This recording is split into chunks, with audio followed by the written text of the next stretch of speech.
তো আমাদের আলটিমেটলি ওখানেই যেতে হতো, আর এখানে দাম দর করারও ইচ্ছে নেই। এখানে তোমাদের 4 বেলার খাওয়ার ফ্রি পাওয়া যায়। এটা পুরো বিল্ডিংটা আমি তোমাদের পরে ঘুরে দেখাবো। সকালবেলা চুনা লেগে গেছে শুধুমাত্র।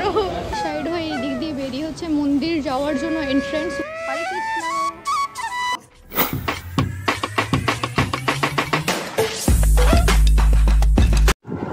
এখন বাজে ভোরের 4:30। আমরা বেরিয়েছি মায়াপুর যাওয়ার জন্য। তো সবার ফার্স্ট আমরা যেটা করব সেটা হলো হাওড়া স্টেশনে যাব ট্রেন ধরার জন্য।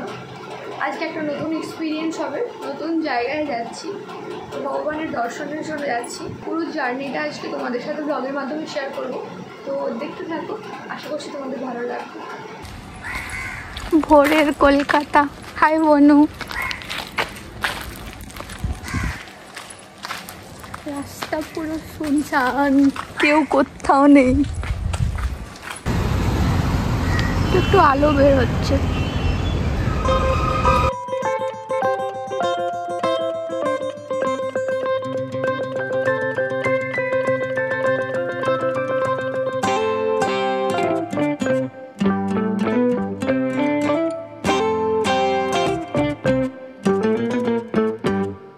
আমরা এখন হাওড়া স্টেশনে এসে গেছি, পৌঁছে গেছি। 5:30 কাটোয়া লোকালে উঠে গেছি নবদ্বীপ ধাম যাওয়ার জন্য। আমরা তো স্টার্ট করেছিলাম কলকাতা থেকে। তো আমরা ভোরবেলায় 4টের সময় একটা ক্যাব ধরে আসলাম হাওড়া স্টেশনে। স্টেশনে এসে কিউআর স্ক্যান থেকে টিকিট কাটলাম, টিকিট কেটে কাটোয়া লোকালে উঠলাম। লোকালের টাইম হচ্ছে হাওড়ায় 5:30 থেকে। ওখানে 5 নম্বর প্ল্যাটফর্ম বা 2 নম্বর প্ল্যাটফর্মে অলরেডি পাওয়া যায়।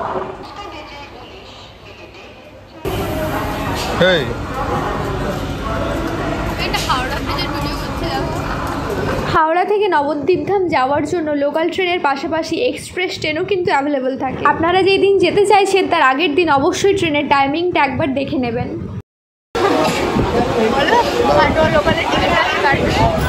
ওকে আমি ফার্স্ট থেকে বলে এসেছি, মানে এই পুরো ট্রিপের প্ল্যানটা আমার ছিল। আমি ওকে ফার্স্ট থেকে বলে এসেছি যে এখান থেকে নবদ্বীপ ধাম যাওয়া হবে, দেন ওখান থেকে নদী পার করে ওই পারে যাওয়া হবে। ও হচ্ছে এখান থেকে ডাইরেক্ট একদম কাটোয়া লোকালের মানে কাটোয়া স্টেশনের টিকিট কেটেছে, যেটা পার হেড পড়েছে 35 টাকা করে সামথিং, 115 টাকা তিনজনের টোটাল হয়েছে। আর নর্মালি এই ট্রেন মানে হাওড়া থেকে নবদ্বীপ ধাম যাওয়ার জন্য এই লোকালটার তোমার প্রাইস হচ্ছে 25 টাকা করে পার হেড। মানে আমরা 3 জনে যাচ্ছি, 75 হওয়ার কথা, বাট হয়েছে 115। সকালবেলা চুনা লেগে গেছে শুধুমাত্র ওর জন্য। যাই হোক, আজকে আমরা যাচ্ছি আমি, ও আর আমার বেহেন।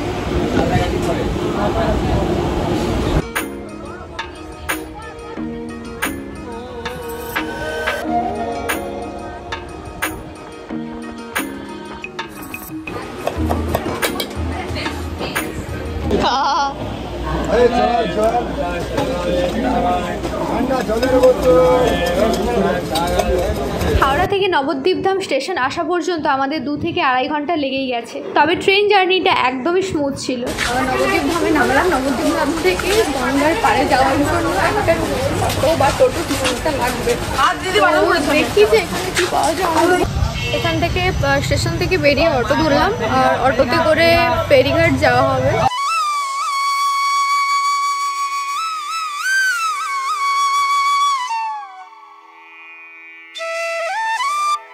নবদ্বীপ থেকে মায়াপুর যাওয়ার জন্য অতি অল্প খরচে একটা ফেরি ব্যবস্থা রয়েছে, যার নৌকো জনপ্রতি মূল্য হচ্ছে 5 টাকা এবং লঞ্চের জনপ্রতি মূল্য হচ্ছে 10 টাকা। ভাগীরথী এবং জলঙ্গির মিলিত এই নদীর ওই পারে রয়েছে মায়াপুর এবং এই পারে রয়েছে নবদ্বীপ। মায়াপুরের ফেরিঘাট থেকে নেমে আমাদের এখান থেকে অটো ধরতে হয়েছে, অটো না টোটো। তো এখান থেকে ওরা বলেছে যে পার পার্সন 15 করে নেবে, বাট জানি না বড় টোটো আছে বা কোনো কারণের জন্য ওরা বলেছে যে 50 করে দিতে হবে।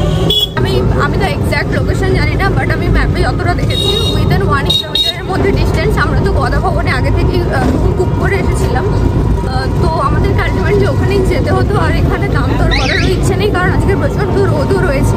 তো এখান থেকে এই টোটোতে করে যেতে আই থিঙ্ক 7 মিনিট মতো লাগবে, 5 থেকে 7 মিনিট। তো সেই হিসেবে দেখতে গেলে 50 টাকাটা একটু বেশি, বাট করার নেই, ঠিক আছে চলো। আচ্ছা, আমরা এখানে আসার আগের দিন মানে আগের 2-3 দিন আগে থেকে অনলাইনে এখানে 4টা ভবন আছে, তার মধ্যে যেটা ভালো মনে হয়েছিল বা এক্সপিরিয়েন্স অনেকের ভালো ছিল সেটা দেখে আমরা একটা বুক করেছিলাম। তার থেকে বড় কথা যেটা সেটা হলো যে এখানে একটা অন্নদান কমপ্লেক্স বলে একটা কমপ্লেক্স রয়েছে, আমি পুরো ডিটেলসটা জেনে তোমাদের জানাবো। অন্নদান কমপ্লেক্স রয়েছে যেখানে তোমাদের 4 বেলার খাওয়ার ফ্রি পাওয়া যায়। এছাড়াও এখানে যে 4টা ভবন রয়েছে তার মধ্যে 2টো ভবনে 50 টাকা প্লেট থালি পাওয়া যায়, মানে পার পারসন একটা প্লেটের জন্য তোমরা 50 টাকা দিয়ে খাবার খেতে পারো। আর অন্নদান কমপ্লেক্স যেটা রয়েছে সেখানে তোমরা ফ্রিতে 4 বেলা খেতে পারো, ব্রেকফাস্ট, লাঞ্চ আর ডিনার, মিডিলে আই থিঙ্ক স্ন্যাক্সও কিছু দেয় সন্ধ্যের দিকে। তো আমরা তো ব্রেকফাস্টটা মিস করে দিয়েছি, বাট আমরা চেষ্টা করব যে 11:30 থেকে 12টার মধ্যে যে লাঞ্চ থালিটা ওরা দেয় ওটা সংগ্রহ করার জন্য। এবং ওটার জন্য ওরা বললো যে কোনো রকম কোনো কুপন লাগে না, শুধুমাত্র লাইন দিয়ে গেলেই হয়। তো চলো আগে পুরো রুমটা মেস্ট আপ হয়ে যাওয়ার আগে রুমটা তোমাদের দেখিয়ে দিই, এবং এই রুমটার জন্য কত টাকা আমাদের চার্জ পড়েছে সেটাও আমি জানাচ্ছি। বাট তারপরে পুরো ফ্রেশ আপ হয়ে এখান থেকে বেরোনোর সময় আমি তোমাদের পুরো কমপ্লেক্সটা ঘুরে দেখাবো। এটা পুরো বিল্ডিংটা আমি তোমাদের পরে ঘুরে দেখাবো। এখান থেকে মন্দির একদম কাছে, মানে আমাদের যেতে আসতে বা প্রত্যেক দিন যে সমস্ত কীর্তন হয় বা যে সমস্ত প্রোগ্রামগুলো হয় ওগুলো দেখতে একদম অসুবিধা হবে না। তো সেই সব দেখে শুনেই এটা নেওয়া হয়েছে। যাই হোক, এই দেখো এটার এন্ট্রান্সটা হলো এটা। এখান থেকে এলে আমাদের রুম হচ্ছে এটা 509। সবার প্রথম যেটা দেওয়া রয়েছে সেটা হলো এটা।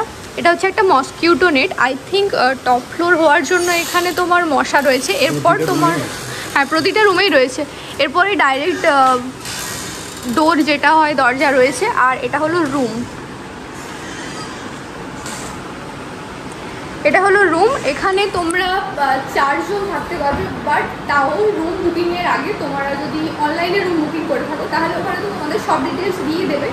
বাট যদি তোমরা অনলাইনে না করে ডাইরেক্ট এখান থেকে বুকিং করো তাহলে তোমাদের প্রপার ডিটেলস দিতে হবে। আর একটা সব থেকে ইন্টারেস্টিং ব্যাপার যেটা সেটা হলো এটা একটা বেড আর ওটা একটা বেড, ওর তলায় আরও একটা বেড আছে।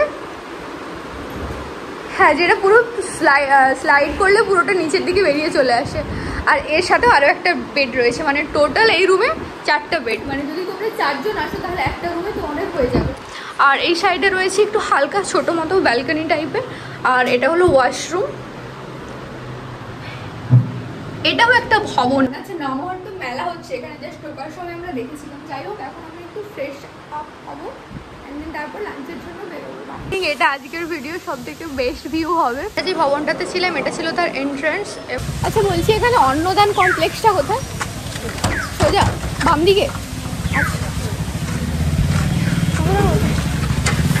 আমরা ফ্রেশন আপ হয়ে বেরিয়ে পড়েছি অন্নদান কমপ্লেক্সের দিকে, যেখানে দুপুরবেলার লাঞ্চটা করা হবে। ওখানে যেহেতু কোনো রকম কোনো কুপন থাকে না, লাইনে দিয়ে খেতে হয়। কি দারুণ! তো আই থিঙ্ক লাইনটা অনেক বেশি পড়বে, তাই আমরা দেরি না করে ফটাফট বেরিয়ে পড়েছি। অ্যান্ড লুক অ্যাট দিস, আজকের ওয়েদার বিশাল খারাপ, মানে প্রচণ্ড গরম।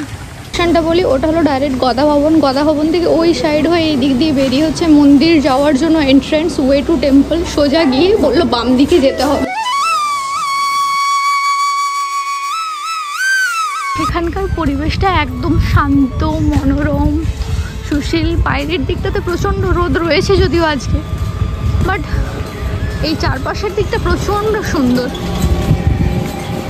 আমি যেটা জানতে পারলাম সেটা হলো যে এখানে 2টো টাইমিং খাবার দেয়, সেটা হলো লাঞ্চ আর ডিনার। মানে দুপুরের খাবার আর রাতের খাবার। দুপুরের খাবার যেটা সেটা সকাল 8টা থেকে শুরু হয়, 12টা, 12:30, 1টা যেমন যেমন চলে। আর রাতের খাবারটা বিকেল 3টা থেকে শুরু হয়।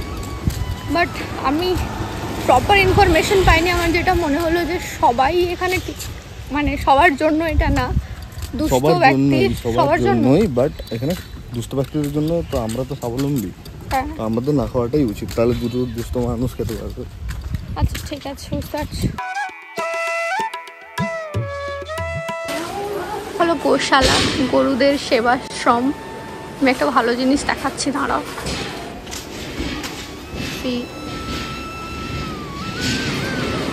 তোকে তুলে ওখানটাতে ফেলে দিলে কেমন হবে? কত বড় এরিয়া জুড়ে রয়েছে। আই থিঙ্ক এটাই সব থেকে বড়।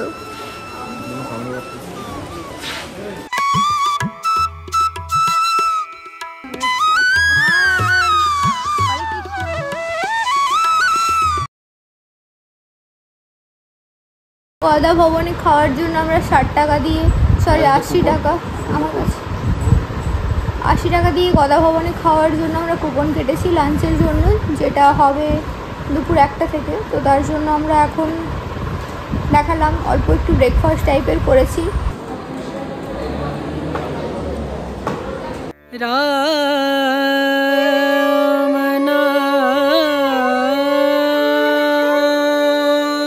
নতুন ইস্কন মন্দিরের কাজ এখনও সম্পূর্ণ হয়নি, কিন্তু বিকেল 3:30 থেকে আপনারা যদি কুপন কালেক্ট করেন তাহলে বিকেল 4টের সময় উইথ দ্য গার্ড আপনারা অবশ্যই ভেতরে ভিজিট করতে পারবেন। ভেতরে কনস্ট্রাকশনের কাজ চলছে পুরো দমে। 2026 শেষ হওয়ার আগে আশা করা যায় যে এই পুরো কাজটা সম্পূর্ণ হয়ে যাবে। ভজলে রাম নাম সুখ ধাম, ভজলে রাম নাম সুখ ধাম, ভজলে রাম নাম সুখ ধাম। আচ্ছা, যেটা বলছিলাম যে গদা ভবনে আমাদের লাঞ্চ করার টাইম ছিল 1:30টায়, মানে 1টার সময় আমরা কুপন কালেক্ট করেছি আর 1:30টার সময় হচ্ছে তোমাদের খাওয়ার জন্য আমরা গেছিলাম। খাওয়া দাওয়া করার পর একটু আশেপাশে ঘুরেছি। এখন বাজে তোমার 2:30 মতো। আর এই নতুন মন্দির যেটা, এটা দর্শনের জন্য তোমাদের একটা কুপন লাগবে, যেটা তোমাদের সংগ্রহ করতে হবে একটা অফিস ঘর থেকে। আমি সেটা একটু পরে দেখাচ্ছি অফিস ঘরটা কোথায়। তার আগে চলো, এখানে আরও একটা মন্দির রয়েছে, ওটা দর্শন করে আসি। I hereby declare you have contributed 10 bricks to the TOVP project.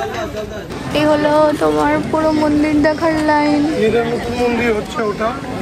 আমাদের মন্দিরে ঢোকার জন্য এখানে 3টে কার্ড নিতে হয়েছে, মানে আমরা 3 জন এসেছি তাই 3টে কার্ড, 50 টাকা করে পার পারসন। এখানে লেখাই আছে যে প্রভু আমাদের এক্সপ্লেন করলেন, অ্যাজ এখানে লেখা আছে I hereby declare you have contributed 5 bricks to the TOVP project. হ্যাঁ, মানে এই মন্দিরটা কনস্ট্রাকশনের পেছনে, মানে মন্দিরটা তোলার পেছনে ওদের একটা কন্ট্রিবিউশন লাগবে, মানে সরি ওদের একটা ফান্ড লাগবে। তো যেটা যারা দর্শনার্থী রয়েছে তারাই প্রোভাইড করছে। তো পার হেড এখানে 50 টাকা করে লাগছে এবং আমাদের সাথে একটা করে গাইডও ওদের প্রোভাইড করা হবে, যেটা বিনামূল্যে হবে। তো এখন যাই ভেতরে দর্শন করি। আমি জানি না যে ভেতরে ফোন অ্যালাউ আছে কিনা, যদি থাকে তাহলে আমি ভিডিও করে দেখাবো, আদারওয়াইজ বাইরে থেকে দেখিয়ে দিচ্ছি।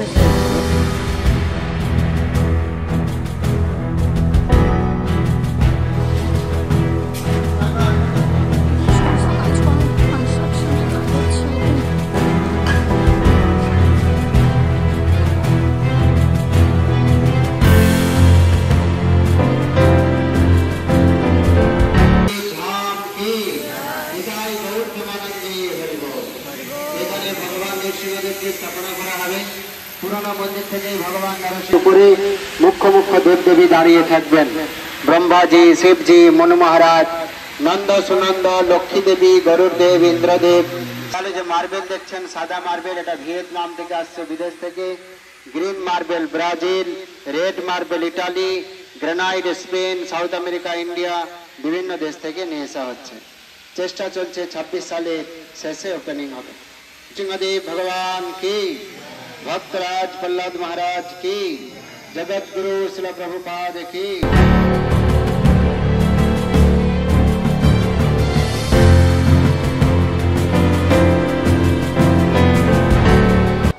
আমরা নতুন মন্দিরটা দর্শনের পর গিয়েছিলাম সন্ধ্যা আরতি দেখার জন্য। এখন বাজে 8:30। আমাদের ডিনার ফিনার হয়ে গেছে। মায়াপুরে আসার আগে আমি অনেক ভিডিও দেখেছি যেখানে মানে জেনারেল কোয়ারিজ যেগুলো থাকে না, যে কিভাবে আসবো, কিভাবে কি হবে, তো সেই সবের জন্য আমি প্রচণ্ড ভিডিও দেখেছিলাম। বাট এখানে এসে না সব জিনিসগুলো কেমন উল্টোপাল্টা হয়ে গেছে, কারণ অনেক জিনিস আপডেট হয়েছে। আমি পুরো লেটেস্ট ইনফরমেশনটা তোমাদের দিতে পেরেছি। আর ভুল ত্রুটি হয়তো হতে পারে, যদি তোমরাও ভিজিট করে থাকো খুব রিসেন্টলি তাহলে আমায় জানিয়ে দিও। আজকের ভিডিওটা এতটাই। কাল সকালে আমাদের প্ল্যান রয়েছে বাড়ি ফিরে যাওয়ার, নবদ্বীপ ধামটা ঘুরে দেখে। বাট আমার শরীরের অবস্থাটা খুব একটা ভালো না। কাল সকালে উঠে ডিসাইড হবে যে কি হবে কি হবে না। আর আমাদের চেক আউটের টাইম রয়েছে সকাল 9টাতে। তো ব্যাস এতটাই। দেখা হচ্ছে পরের নেক্সট পার্টে। আর এই ভিডিওটা ভালো লাগলে বা ইনফরমেটিভ লেগে থাকলে তাহলে প্লিজ একটা লাইক করে দিও আর চ্যানেলটা সাবস্ক্রাইব করে নিও for more such video. Please দেখা হচ্ছে পরের কোনো ভিডিওতে। ততদিনের জন্য ভালো থেকো, সুস্থ থেকো এবং অ্যাজ ইউজুয়াল সেফ থেকো। বাই।